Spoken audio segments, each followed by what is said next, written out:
ئێمە لە گەلەری ئێستاین لە ناو کارگەی کللتوری شاری سلێمانی پێشانگایەکی هاوبەش بۆ ژمارەیەک لە هونەرمەندانی شێوەکار لەلایەن گەلەری ئێستا کراوەتەوە.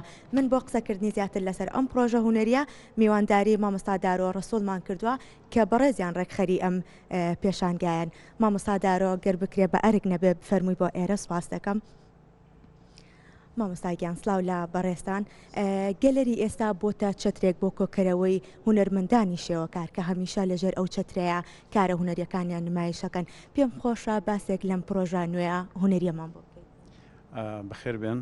گەلەری ئێستا لە ساڵی 2010 دامەزراوە، وەک چەندین جار دووبارەمان کردوتەوە ئامانجی ئەم گەلەریە خزمەتکردنە بە هونەرمەندانی کورد، بە تایبەتی ئەو توانە گەنجانەی کە ئێستا تازە پێگەن و هەروەهاش ئەو هونەرمەندانەی کە پرۆفشنال چەندین ساڵە ماندوونە ناسانە ئیشەکەن کە ڕێزیان لێ بگیرێت و پێشانگایان بە شێوازێکی شایستە و پرۆفشنال بۆ بکرێتەوە.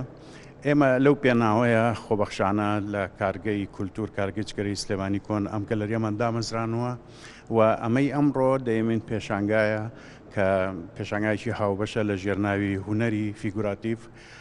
هونەری فیگوراتیڤ لێرە مەبەست لە ستایلێک و شێوازێکی ئیشکردنە لە سیاقی هونەری شێوەکاریە لە جیهانە. ئێمە ئامانجمانە لە ڕێگای ئەم شەش هونەرمەندە گەنجەوە کە زۆر پرۆفشناڵانە ئیشەکان و ئەکاتیمیستن واتە پەیمانگای هونەر جوانەکان و کۆلێژی هونەر و هەندێکیان ماستەریشان خوێنووە 11 ساڵ خوێندنی شێوەکاری زۆر تایبەتمەند لەو بوارەیە توان ئیشکەن. ئێمە ئەمانەوێت لە ڕێگای توانای ئەم هونەرمەندانەوە هەم ئەم ستایلەی کە لە ناو ڕێبازەکانی هونەری شێوەکاری کە پێوترێ هونەری فیگوراتیڤ و لە ناو هونەری فیگوراتیڤیشا بە تایبەتی تیشکمان خسۆتە سەر ڕێبازێک کە پێوترێت ڕێبازی هایپەر ڕیالیست واتە فۆتۆ ڕیالیست یا سوپەر ڕیالیست کە ئەمەش توانایکی زۆرەوێت بۆی هونەرمەندان بتوانن بەم شێوازە ئیش بکەن. ئەم ستایلە لە شەستەکانی سەدەی پێشوو لە ئەمریکا لەلایەن چەند هونەرمەندێکەوە دروست کرا، دوایی گەیشتە ئەوروپا و دواییش لە جیهان. ئەم شێوازی ئیشکردنە تاکو ئێستا لەم سەردەمی ئێمەیە کە سەردەمی هاوچەرخە لەگەڵ هونەری هاوچەرخە پارالێل تەریب بۆ زۆر ئیشەکات و ئەکتوێلە ینی لە ساحەکەیە. ئێمە وەگوتمان لە ڕێگای توانای ئەم هونەرمەندانەوە ئەمانەوێت ئەم شێوازی ئیشکردنە لێرە بە بینەری شێوەکاری سلێمانی بناسێنین یای کوردستان، یاخود لە ڕێگای ئەم ستایلەوە توانای هونەرمەندەکانی خۆمان لێرە پیشانبێ کە بەم شێوازە ئیشەکەن. ئەو هونەرمەندانی کە لەم پێشانگایە بەشداریان کردووە خەڵکی شاری سلێمانین یاخود شارەکانی تری کوردستانیشی تێدا؟ لە ڕاستیە هەمویان خەڵکی کوردستانن، باشووری کوردستانن. یەک هونەرمەندی کە خەڵکی دهۆکە بەداخەوە ئەمڕۆ لێرە نیە، کاکە فەخری ئادەم. ئەوانی تر خەڵکی سلێمانی و دەوروبەری سلێمانی و هەڵەبجەن. وەکوتم زۆربیان لێرە یا لە دەوروبەری سلێمانی خوێنویانە و کۆلێژی هونەری جوانەکانیان لای خۆمان لە سلێمانی خوێنەوە. کاتە مامۆستابیرتان لەوە نەکردوێتەوە کە هونەرمەندانی شارەکانی تری کوردستان بەشداری پێ بکەن لەم پێشانگایە یاخود ئەم پێشانگایە بەرنا شارەکانی تری کوردستان؟ ئێمە لە ڕاستیە گەلەری ئێستا زۆر فۆکوس و تیشکی خسۆتە سەر هونەرمەندانی خۆمان ئیتر لە هەر شوێنێکی دنیا بن. ئێمە سنوور بۆ هیچ شوێنێک دانانین و تاکو ئێستا ئەو پێشانگانی کردومان تۆ تێکەڵاو بوون هونەرمەندی هەر چوار پارچەکەشی تیابووە و بە تایبەتی باشوور، بەڵام لەبەرەوەی ئێمە تواناکەمان مەحدود و سنووردار ناتوانین هونەرمەندانی دەرەوە ئەوانی کە لە دەرەوەی کوردستان و لە ئەوروپا و لە وڵاتەکانی ترژین زۆر بەشداریان پێ بکەین. لە پێشنگای پێشووە زیاتر لە 10 هونەرمەندی تیا و بەڵام لەبەرەوەی کارەکانیان لە چوارچێوەی دیجیتال و ڤیدیۆ ئارت بوو ئاسانە بۆ گواستنەوە، بەڵام لە شێوازی نیگارکێشانە بەڕاستی زەحمەت و تێچوێکی زۆرەوێت. لەبەرەوەی ئێمە تیشک مەخسۆتە سەر ئەوەی کە لێرەن کە بۆ ئەوەی دەرفەتێکیان بۆ بڕەخسێ کە ئیشەکانیان نمایش بکرێت. تا چەندێک گرنگە کاری هاوبەش لە نێوان هونەرمەندانی شێوەکارانە بەڕێستان کە ئەمڕۆ کۆمەڵێک هونەرمەندان کۆ کردوێتەوە، تا چەند بە گرنگی ێزان ئەم هونەرمەندانە بە کۆکارێکی هاوبەش کارێکی هاوبەشی لەم شێوەیە ئەنجام بدەن؟ لە ڕاستیە هەموو کارێکی هاوبەش دەرەنجامێکی باشی هەیە، چونکە ئەمڕۆ لە دنیاە زۆر زەحمەتە بەتایبەت لە بواری هونەرەکەت بە تەنیا ئیشکەیت. هونەرمەند کاتێک باشە بە تەنیا لە سودەکە خۆیان ئیشکات، بەڵام زۆر گرنگە کە لەگەڵ هاوڕێکانیا و لەگەڵ دەوروبەرەکەیە ئاڵوگۆڕی فکر و بیرۆکەی خۆیان بکەن. بۆیە لە پێشانگایەکی وەکو ئێرەیە قەیناکە هەر کەسەی بە شێوازێکی تایبەتمەندی خۆی هەیە و بابەتێکی دیاریکراوی خۆی هەیە، بەڵام دەکرێت کە من ئەمانم کۆ کردوتەوە کە بە هەمان ستایل ئیشەکەن هەر یەکێک تایبەتمەندی خۆی هەیە، بەڵام لەژێر چەتری هایپەڕیالیست یا فیگوراتیڤ کە ئەمانە کۆبوونەتەوە ئەتوانن دوای ئەم پرۆژەیە پرۆژەی تریان هەبێت، بابەتی تریان هەبێت کە بەیەکەوە لەسەری جددیتر ئیشکەن بۆ ئەوەی ئیشەکانیان باشتر بێتە مەیدانەکەەوە. ئەو قورسانە چین کێنە بەردەم گەلەری ئێستا یاخود هونەرمەندان بە تایبەت لەکردنەوەی پێشانگایەکی هاوبەشە؟ لە ڕاستیە هەموو دامەزراوەیەک و هەموو شوێنێک کە بەجددی بێوێ ئیشکات لە کوردستانە کێشەی خۆی هەیە.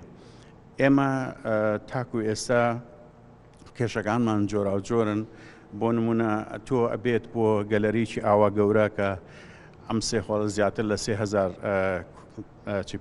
کوادرات مەتر دووجایە، ئەبێ ستافێکی زۆر باشت هەبێت کە ئەبێ ئەم ستافە حکومەت دامی بکات، معاشیان هەبێت، ینی کاری خۆبەخش تەمەنێکی سنوورداری هەیە.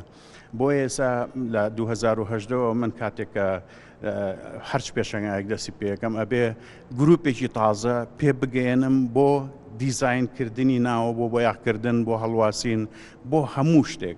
یعنی ئەوە جیاوازەوە لەوەی کەم بۆ نمونە لە دنیای ئەم جۆرە شوێنانە گەلەریان و مۆزەخانە ستافی تایبەتی خۆی هەیە، وەرشەی تایبەتی خۆی هەیە، کارمەندی تایبەتی خۆی هەیە کە کارەکان بە ئاسانی ڕۆن. بەڵام لێرەیە وەگوتم ئەبێ بۆ هەرچ پێشەنگای و هەرچ پرۆژەیەک بەدوای کۆمەڵی خەڵکا بگەڕێم کە فێریان بکەیت کە ئیشەکە جێبەجێ بکەن. بۆ بەڕێستان زۆر سپاس بۆ بەڕێز مامۆستا دارا ڕەسوول کە بەڕێزیان ڕێکخەری ئەم پرۆژەیەن. بەڵێ سەوسن لێرە کارەکان قەبارە و شێوە جیاوازن، هەریەکەیان گزارش لە شتێک ئەەکەن. من پێم خۆشە بەشداربوویەکی ئەم پێشانگایش بدوێنم کە ئێستا بەڕێزیان لەگەڵمان ئامادەن. سلااوت لێبێ، سپاس بۆ ئامادەبوونی بەڕێزە. پێم خۆشە باسێک لە تابلۆکانی بەڕێزە بکەین، بە چەند تابلۆ بەشداری و کردو و تابلۆکانە گزارشتن لەچی؟ سەرەتا بە خێر بێن، سەر چاوەرگتان کێشە، سپاس بۆ ئامادەبوونی ئێوەش. کارەکانی من بریتە لە 4 کار، ئەگەر دیار بێ بەڕاستیەوانی پشتەوە. یەکیان کۆچ ئیمیگریشنەکەیە کە بەڕاستی باسی شوناس و کۆچەکە، یعنی شوناس لە ناو کۆچە. تامان تەفاسیلەکە نامێ زۆر سمانایچ کە دوور و درێژە، بەڵام لە کۆچە مەسەلەن شوناس ئایا تا چەند گرینگە، مثلا باسی زیاتر باسی ئەو بابەت هەیە. کارەکانی تریشەرێکێک لەوانە کۆنسپتێکی تایبەتی هەیە.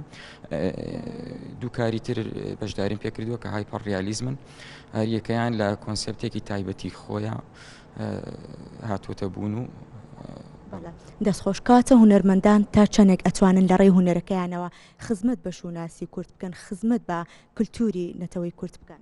خۆی ئەوە گرینگە، بەڵێ یەکێکە لە خاڵە گرینگەکانی هونەر، بەڵام ئەوەش ئەکەوێتەوە سەر ئەو هونەرمەندە ئایا ئیشەکەی مەسەلەن لە شوێ زەڕورە ئیش لە چیا بکە. ینی خومەرجیش نییە مەسەلەن هونەر هەمیشە هەر لە ناو سیاقی کوردیە مەسەلەن وانە، بەڵامی تریشەکانی من زیاتر پەیوەستە بەلایەنی کوردی و کێشەکانی ناو کۆمەڵگای کوردیەوە. بەڕێستان وەکو هونەرمەند و شێوەکارێکی گەنج مەبەستم، تا چەنە بە گرنگی ێزانن پێشانگایەکی هاوبەش لەگەڵ کۆمەڵە هونەرمەندانی ترا؟ زۆر گرینگە، چکە بۆ یەکەم ئەم هونەرمەندانە وەکو گروپ ئەگەر پێشانگایە بکەنەوە بەریەکەکەون، مەسەلەن پێشانگایەکی ئەمایی چەندین ئیشی هونەری جیاواز نمایش ئەکا، بینەر بەر کۆمەڵێک ستایلی جیاوازەکەی بەر کۆمەڵ هونەرمەندی جیاواز، کۆمەڵە ئیشی جیاواز، کۆمەڵە توانای جیاواز. مەسەلەن ئێمە کە ئەم پێشانگایەمان کردوتەوە بەڕاستی چەند گەنجێکی، یعنی تواناکان بەڕاستی توانایەکی بەرزن، ئیشەکان باشن، ینی ئەم بەریەکەوتنە زۆر گرینگە بۆ مەسەلەن لە پێشانگایەکی ئەوە هەیە. بە هیوای بەردەوامی و سەرکەوتن بۆ بەڕێستان. بەڵێ سەوسن ڕۆژانە لە کاتژمێر 5 دەی بەیانیەوە ببورن تا کاتژمێر 5 ئێوارە لە گەلەری ئێستای کارگەی کولتور لە شاری سلێمانی پێشانگاکە بەڕووی بینەراندا کراوە دەبێت و پێشانگاکە ماوەی 3 مانگیش دەخایەنێت.